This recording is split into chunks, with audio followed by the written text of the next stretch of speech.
Today on the Inside Scoop, Miami finds a hidden gem and also lands 2 commitments. Tennessee gaining momentum with top targets.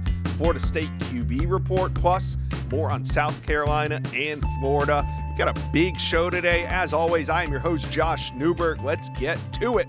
Let's talk Miami recruiting, and the Canes landed 2 commitments yesterday, but that's not where we are starting. We got to talk about a 6'8", 300-pound rugby player. Yes, that's right. Neff Giwa from Nigeria moved to Ireland where he became a rugby star, and now he's taking visits. So Miami was the first to offer, but not the first visit. Is Miami making him a priority, and where do you think things stand right now? Yeah, I think that it's an interesting recruitment, obviously. Neff just picked up an offer from Miami, about a week ago. Obviously made his way to campus yesterday, had a chance to take in spring practice. Like you mentioned, it wasn't his first visit. He's been making the rounds as his recruitment has really picked up. The interesting thing with Neff is he's 20 years old. He's, Right. not a high school prospect necessarily. He's also not really a transfer portal prospect. He's looking to just enroll at the school of his choice this summer and get right to work as basically a 2026 recruit or as a true freshman. So I think this recruitment is just getting started in a sense, but will come to an end pretty quickly just because of the circumstances, because he's looking to enroll and get development. Like I said, he's a 20-year-old kid. He hasn't ever played football, never has played in a real game. He's never even participated in a padded practice. So it's a really unique situation. But the reason he's blown up is, just the size of the frame. He has 37-inch arms. He's 6'8". He's 300 pounds, and he's super athletic. And you see that when he's playing rugby. And he was a star rugby player out in Ireland. And I think he's just really such an intriguing guy for a program like Miami, who is arguably the best at developing offensive linemen. You have Alex Mirabal, who can take this big project and turn him, Mm-hmm. into a potential all-conference NFL draft pick type of guy. So Brandon Collier, who runs PPI Recruits, does a fantastic job of going out internationally and identifying top talent that in other sports that can turn into football players. And, he found Neff Giwa out in Ireland, met with him Wow. in Germany. They've been training for 3 months. And that's pretty much the extent of Neff Giwa's football background, is 3 months of training with Brandon Collier. But again, it's hard to find guys who are 6'8", 300 pounds with 37-inch arms. That's a really rare combination and are as athletic as Neff Giwa is. So yeah, I think Miami made a big impression on his visit. I think he's going to, continue to weigh his options here a little bit, but I wouldn't be surprised if a decision comes soon.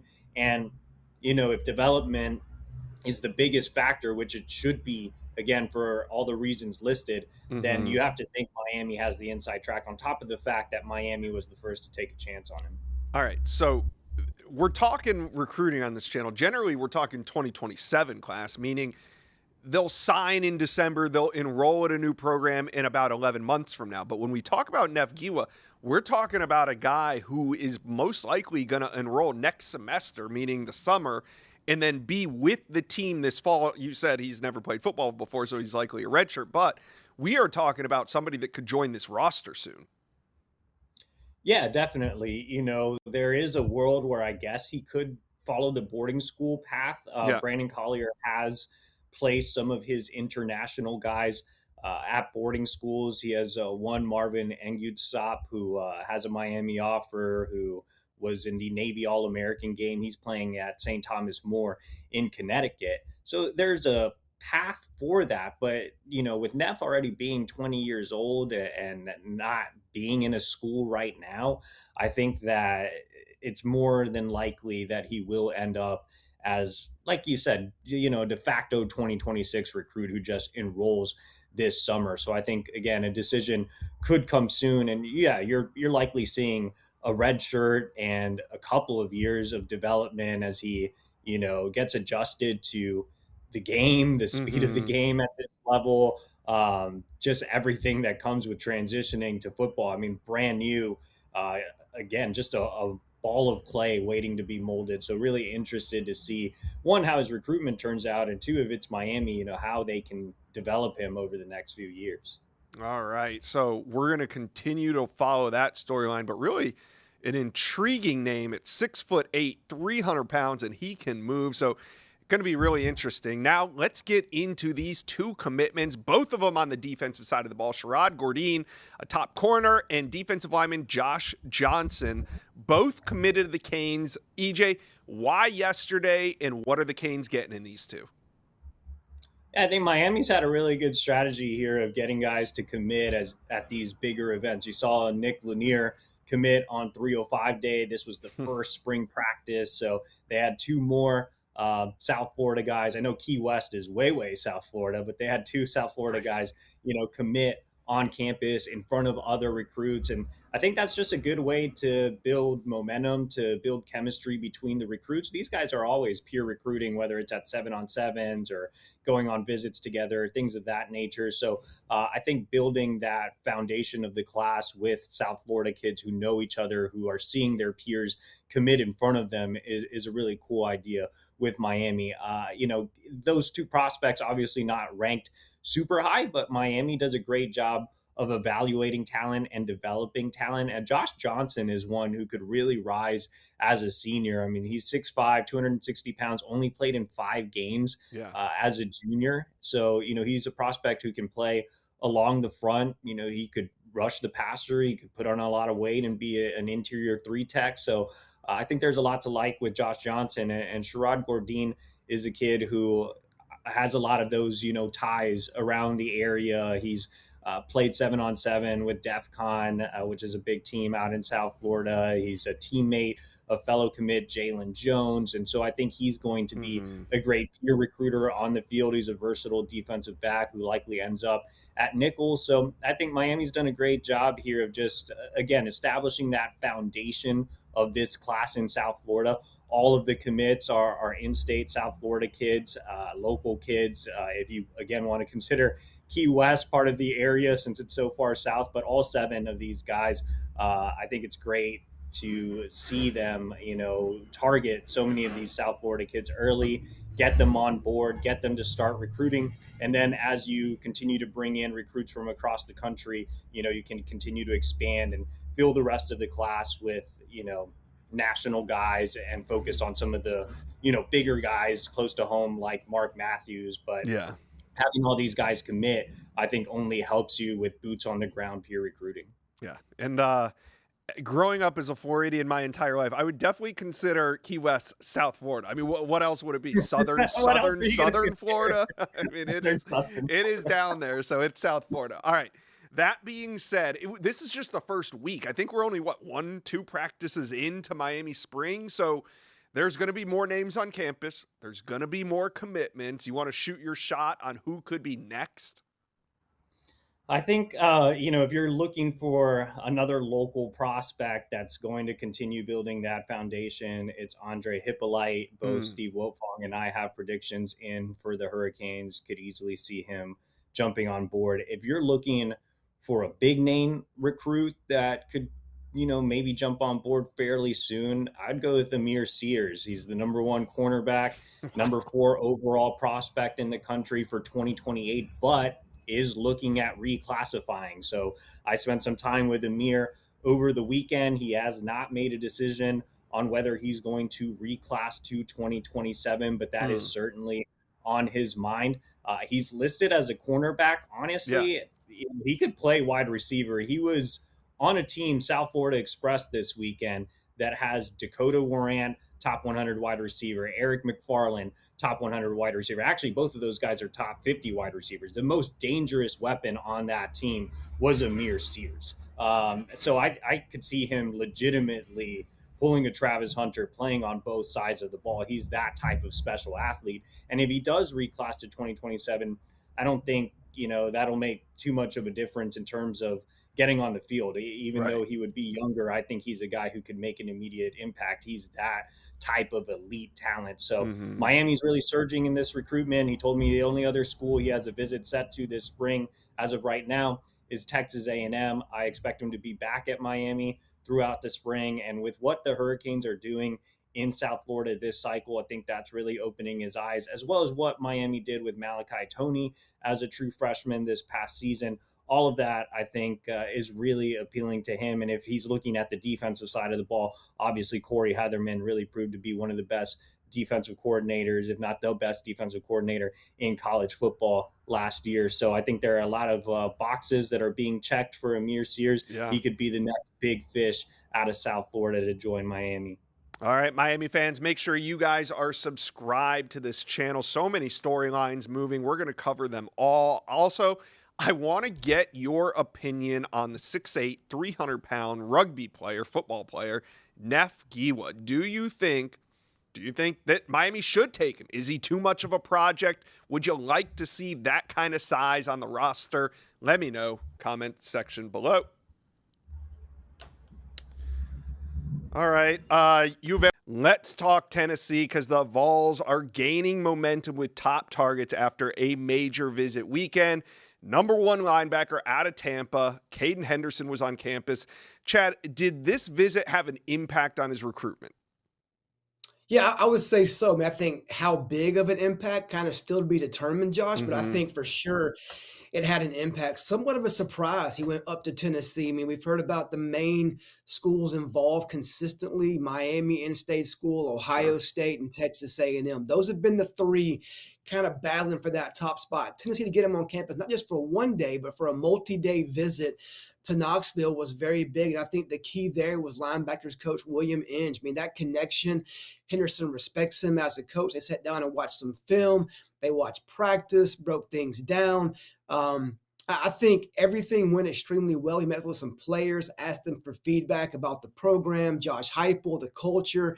He liked everything that he heard from the staff, from the players, from the coaches on the practice field. I think now the key is, how big of an impact did this make? Can they get him back on campus for another visit, whether it be an OV or even a multi-day unofficial again? I think that's going to tell the story about where Tennessee stands, but this visit went really well for them and Caden Henderson. All right, let's talk about another elite prospect on campus. The number 3 ranked edge in America, Anthony Sweeney, was in town. What stood out about his visit to Knoxville?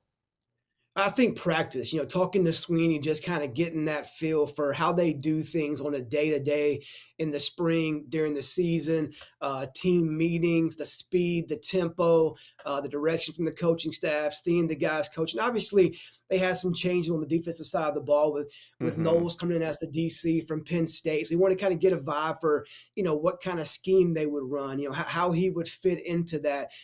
Could he get on the playing field and get in the rotation pretty early in his career? And all the returns were very positive about his experience there, around the people, around the staff. Tennessee's always been in that top group for Anthony Sweeney for over, well over a year, I would say now. I mean, of course, Alabama's in there, Texas A&M. There's a lot of SEC schools on his list, and Tennessee is one of those. We expect Tennessee to get an OV. Nothing is set right now. I think he has one OV set to Texas A&M.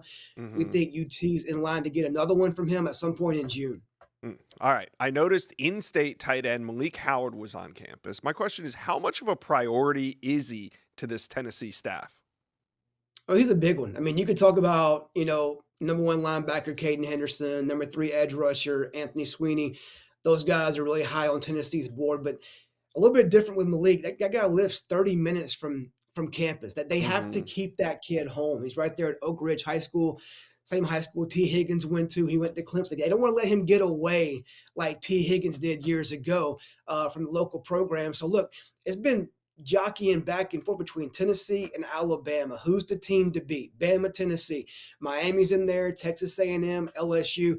So getting him back on campus, letting him sit in meetings, meet with the staff, again, feel how big of a priority he is for that coaching staff, starting at the top with Josh Heupel. This visit, to me, based on intel, moved the needle and put UT back in the pole position to win this race. Now, they got to hold off all the other schools for OVs and things like that. But after this weekend, Malik was raving about his time on campus, the offensive scheme, just the fit as a personality, how he fits there overall. A very good visit for Tennessee and Malik Howard. All right. Were there any other important in-state names on campus over the weekend as well? that there were some in-state guys, but also I'll mention a couple out-of-state guys I think Sure. Tennessee's kind of trending up with, and two guys are in the state of Georgia where I live, and one is Alabama DB commit Nash Johnson. He was Yeah. there last week, not over the weekend, but a few days before that. Loved his time in Knoxville. I still think the odds are Johnson does not end up in Tuscaloosa as an Alabama Crimson Tide. I think he ends up somewhere like Tennessee, Auburn, maybe Miami, but Tennessee made a big impression there. I think Tennessee setting the pace also for a guy named Dylan Haley, an elite athlete from the PSA. He was there on Monday, and he just keeps going back to Knoxville. The staff has him high on their board. He loves the fit. He loves the people. One more to watch out of state, offensive lineman Caden Moss. He was there over the weekend. Loved being at the practice fields. Met with Coach Ellerby. Has a lot of respect there. Ellerby actually coached Moss's high school coach in college. They had that kind of connection too. He has two teammates, TJ White and Darian Albert from his team last year at Jackson Academy in Mississippi. So those are three more guys to watch. Tennessee kind of picking up some momentum with as well. All right, Tennessee fans, it sounds like things are heating up. We're still early in the cycle, but you can tell Tennessee definitely has their hooks on some nice targets. Talk to us in the comment section below. Who do you think is Tennessee's most important target as we head into these important recruiting months? Let us know. Comment section below. All right, let's talk Florida State. Matt Lasser with War Chant here, and let's start with quarterbacks. Why not? Number 3 ranked quarterback in the land, Israel Abrams, was on campus on Tuesday. There's more coming. We're going to cover that, but let's start with Abrams. How did this visit go, and where do you think Florida State's positioned after this trip? Yeah, I think they they did a good job on this visit. For long story short, it kind of coming in or yesterday morning when we're sitting out there waiting for him to come, it didn't feel like it was very likely that Florida State could make a move here, right? It always felt like an uphill climb with Auburn and Purdue being up at the top. As he was coming on campus, Steve Wiltfong reported that Purdue was getting most of the intel at that point with Will Menzel visiting Auburn. So it was the whole thing just like it didn't feel like Florida State was truly in this one. Now coming out of it, I think there's a chance that they are truly in this one. He was clearly blown away by the visit. He said we talked to him right after his meeting with Mike Norvell, and he said it was so refreshing to see how real he was. That's not something you get a lot. He was hanging out with new quarterbacks coach Austin Tucker all day, talking ball, and that they really got along. It was really his first in-person interaction with all these people, and it seemed to go a very long way. And I wouldn't be surprised that, say, things with Purdue don't work out or something happens with other dominoes, that Israel Abrams could look again at Florida State. He said that he might not take all of his official visits or go back to all these schools on official visits, but Florida State is definitely one that he wants to get back to. All right. So as Israel Abrams leaves campus, 4-star Illinois quarterback Jake Nallrot is coming to campus tonight. So we're taping this on Wednesday morning. Nallrot is expected to be on campus in a couple of hours. Does FSU have ground to make up here? What's going on with Jake Nallrot and FSU? Yeah, definitely kind of same feeling as when Israel came in yesterday, right? Of that this is an uphill climb, and it's very much feels like Iowa's to lose. You just look at everything, right? The kid's dad played at Iowa. His sister does rowing at Iowa. Obviously grew up an Iowa fan with all that. So it kind of feels like Iowa or bust at this point for him. But again, if it goes anything like Israel Abrams went yesterday and they blow it out of the water, Florida State could get in this one. Now, I still think it's going to be tough down the line to do that, especially with, you have all these other guys coming in. You just kind of had to see how everything works out. But, it kind of just have to see how the visit goes. I believe it's his first time on campus. Again, basically almost the same exact thing as Israel when he was coming in yesterday. We just kind of have to see how this one works out, how he likes practice on Thursday and all that stuff. All right. So this is the one I have circled. Top 20 in-state quarterback Champ Monds is expected to visit on Saturday. Do you get the sense that this is the real priority for this FSU coaching staff? I think it is, and it feels like, and we just talked about all these other ones being an uphill climb, and you still have a lot of work to do in them, even though you might have done a good job with Abrams yesterday.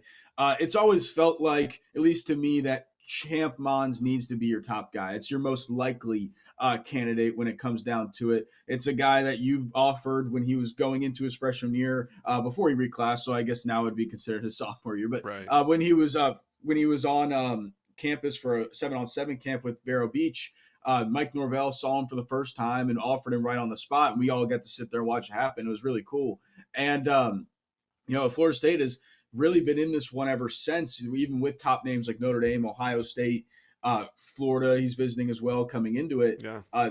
Florida State's just always been up there. Another kid who grew up going to Florida State camps as well, even before that 7-on-7 camp. There's a picture of him as a kid with Mike Norvell, grew up a Jameis Winston fan. Got to meet Jameis Winston on his last visit because his brother, Jonah Winston, was on his official visit at the same time.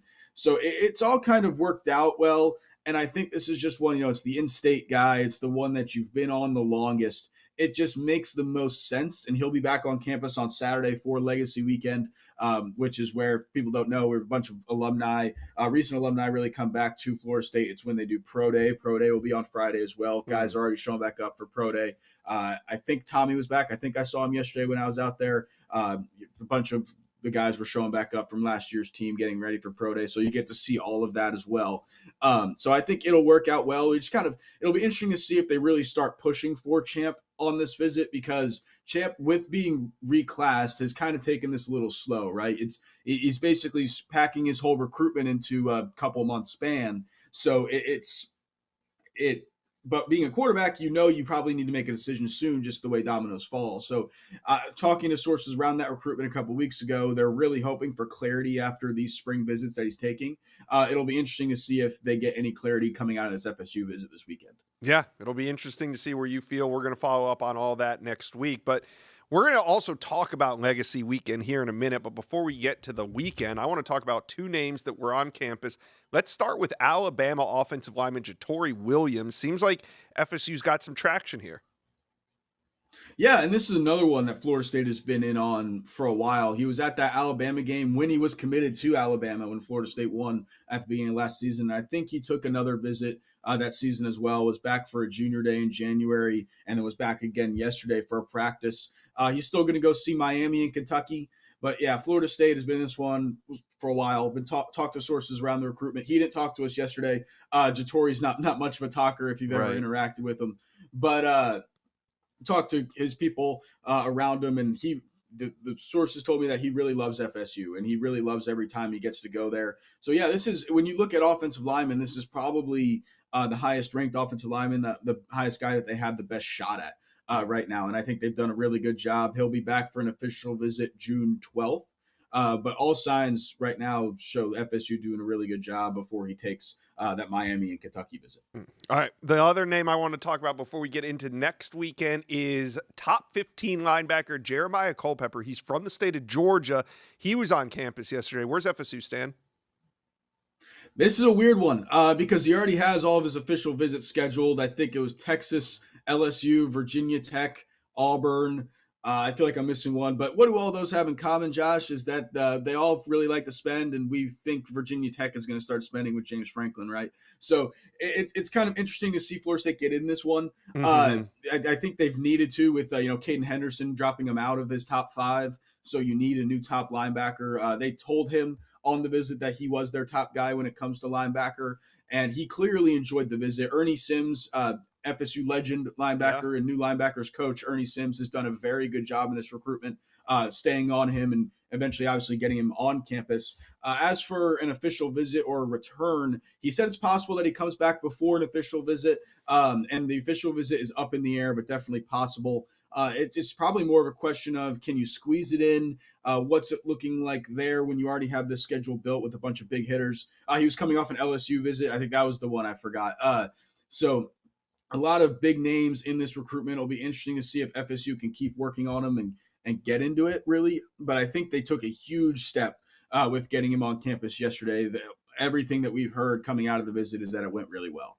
All right. So this Saturday, you mentioned on Friday is going to be pro day. They're going to have practice all weekend. It's just going to be a weekend of football up there in Tallahassee. So who are we expecting to visit recruit-wise for Legacy Weekend? Yeah, a lot of big names, and the first ones are really the edge rushers, and the new edge rushers, pass rush specialist coach Nick Williams has done a really good job since he got on campus a couple months ago of recruiting this position. They've gotten in to recruitments with a lot of big guys, like Fred Arts is the biggest one, who I think it might be the top defensive player in their board overall. They kind of, I won't want to say they got in this one late because they were recruiting him obviously before Nick Williams got on campus, but Nick Williams was one of his top relationships over at Syracuse and what put Syracuse in that recruitment before. So now it's just kind of transferred over to Florida State. Mm-hmm. And he took that first visit to FSU in January for a junior day, and they made a good impression there. Still doesn't have an official visit scheduled with the Noles from what we know. At least that's from what talking to him at the Under Armour camp a couple weeks ago. But this is one I think Florida State will push hard for and try to get that official visit. I think they're really in it right now. I think if you look at the top schools for him, it's probably Texas A&M, Florida, and then Florida State. Texas A&M is because of another coach that came from Syracuse. So Syracuse really had that power team going for them until they all left. But then Chicken Grower is another edge rusher who's coming on campus, just decommitted from Alabama. Right. I think, Josh, the first time I came on with you, I think we talked about him of being a potential flip after that Alabama game when he was committed to Alabama. He's consistently said that Tallahassee feels like a home away from home from Mobile. Now, with him being decommitted, there's still a bunch of other options on the table, like Auburn. I think Texas A&M was another one, so we'll kind of have to see how that develops. But, going into it, when he first decommitted, Florida State, last week when he decommitted, whatever it was, Florida State was the first team to come to mind for me personally, just because they've been on him for so long. Then we can keep going. You got Mekhi Williams, who's a DB. We'll go off their edge rushers for a little bit. Mekhi Williams, who's a commit, coming back, a top DB for them, who is still flirting around elsewhere. Nebraska's been big for him. But when I talked to him at Under Armour, it was Miami and Wisconsin were the two schools to worry about the most. That's one where if this staff stays in place, if they're able to win this season, I think he's going to stick with Florida State. It was very clear from talking to him that he's very locked in with this staff. So again, just that's one where the staff still needs to be here and the season needs to go well, but I think you can get him to stick. He's very connected with the staff. And then other ones are Rashad Streets, who has been back in a while, and Cisse, I think I'm pronouncing that right, who's one of the top edge rushers. It'll be his. There you go. It'll be his first time on campus, so it'll be interesting to see him feel everything out. All right, so big weekend coming up, but I want to talk to FSU fans about the quarterback position. Israel Abrams, Jake Nallrot, Champ Monds, those are just the ones in this week. You guys talk to me. Who is your favorite target at the quarterback position for the Noles? Let me know. Comment section below. Let's talk South Carolina, coming off a big weekend of recruiting in Columbia. Some major developments to cover, and Chad Simmons here. Let's start with five-star cornerback Joshua Dobson. He spent his Friday and Saturday on campus. What's the latest after his multi-day visit? Well, everything's positive around South Carolina. I mean, they needed this visit with Josh. I mean, it wasn't just him. His mom was with him as well. And as soon as they drove up and arrived in Columbia on Friday, the whole staff was out there, open arms, showing that love, support. Hey, come here, be a Gamecock to him. His mom just made him feel very welcome, very much obviously like a top priority, like we know that he is for them.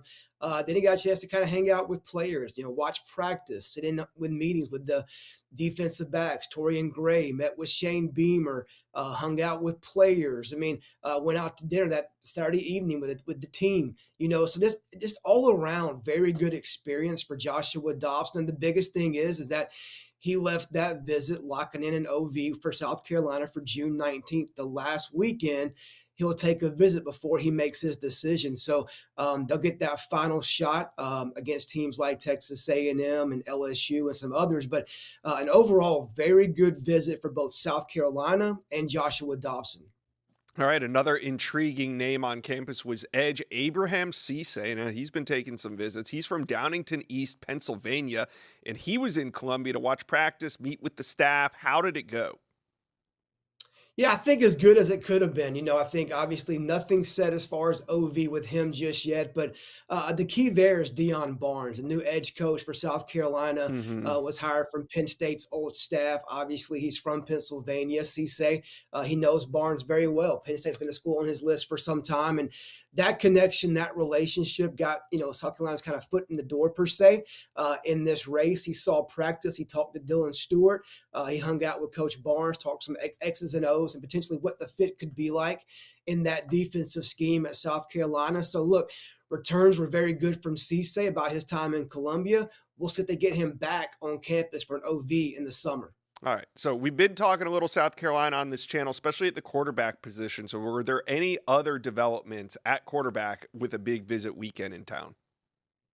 Well, of course, all eyes are on Jimmy Meyer, the one-time TCU commit, with Kendall Browse being the new OC at South Carolina for Shane Beamer. Meyer was back on campus over the weekend, really sat there, I was told, and really watched Browse work the practice, see what the quarterback room was like, look at the receivers, learn about the new kind of plan for South Carolina's more up-tempo offensive scheme under Browse, and he liked what he saw. The only OV he has set up right now is back to South Carolina in June. They are the team that looks to be the one to beat. And just to add one more name in there at quarterback, he went on campus this past weekend. He was there last week, is DJ Hunter, a one-time Kentucky commit. The change there with Will Stein coming in, kind of going a different direction there in Lexington, but Carolina likes DJ Hunter a lot as well. He's a Peach State quarterback at Buford High School, state champion.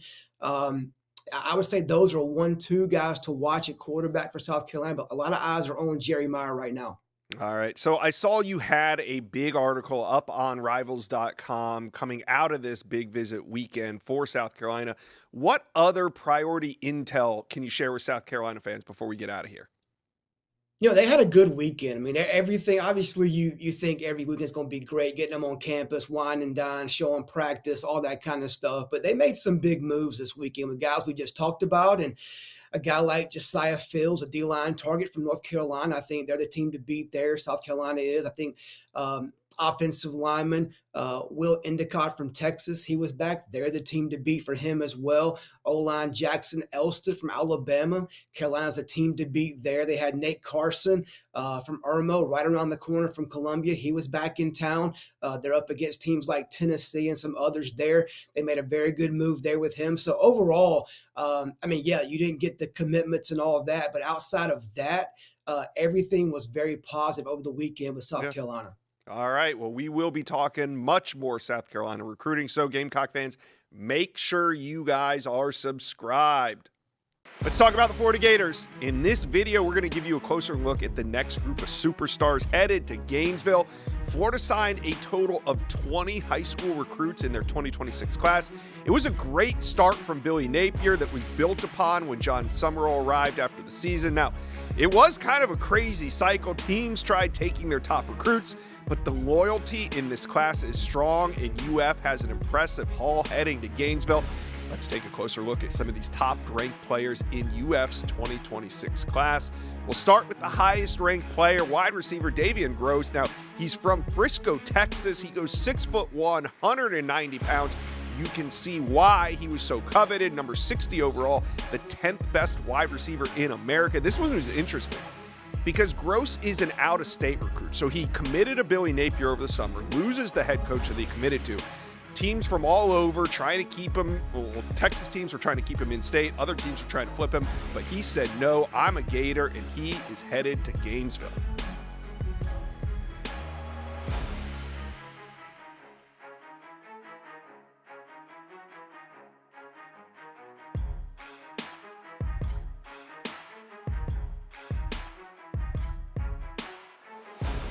Up next, we got cornerback CJ Bronow, 6'1", 175-pound corner, great length, great size from Winter Gardens, Florida. Now remember, Bronow made an early commitment to Nebraska. Florida was able to flip him under Billy Napier, able to hold on to him under John Summerall. He is ranked number 84 overall, top 100 prospect, headed to Gainesville.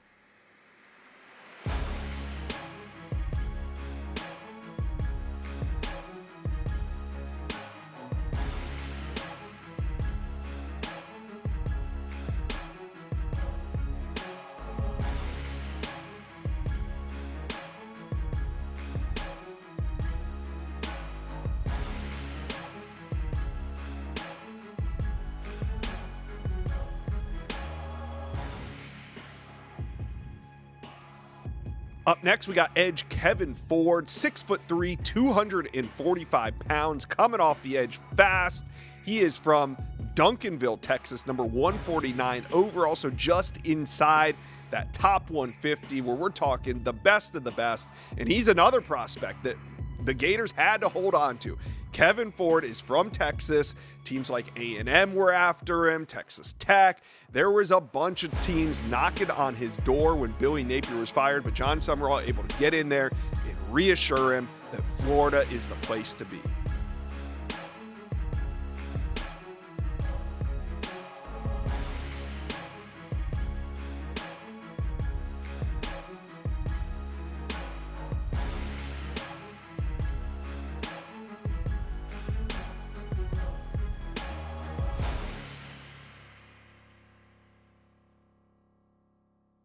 Up next, we got wide receiver Justin Williams, 5'11", 190, dynamic slot receiver from Gainesville, Florida. So needless to say, Justin Williams wasn't going anywhere. Regardless of who the head coach is, he's going to be a great, productive wide receiver on the next level.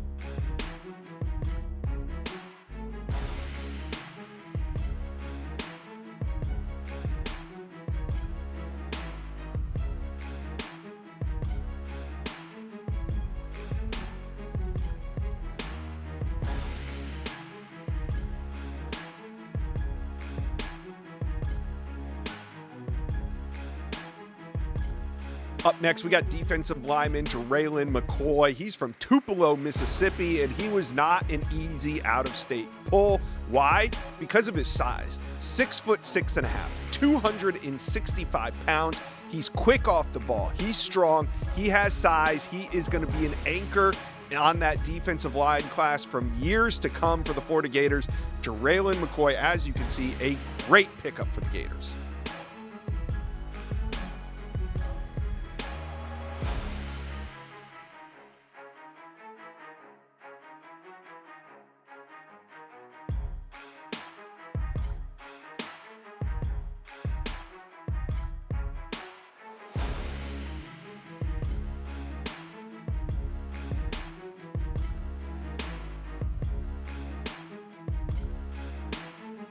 All right, there you have it. That is a quick look at some of the top players in Florida's 2026 signing class. Most of these guys already enrolled, already participating in spring, and some of them will be making a major impact on the field for the Gators this fall. So, Florida fans, talk to me. How do you feel about this type of content here on the channel? Do you want to see more of this? Would you like it? Let me know. Comment section below.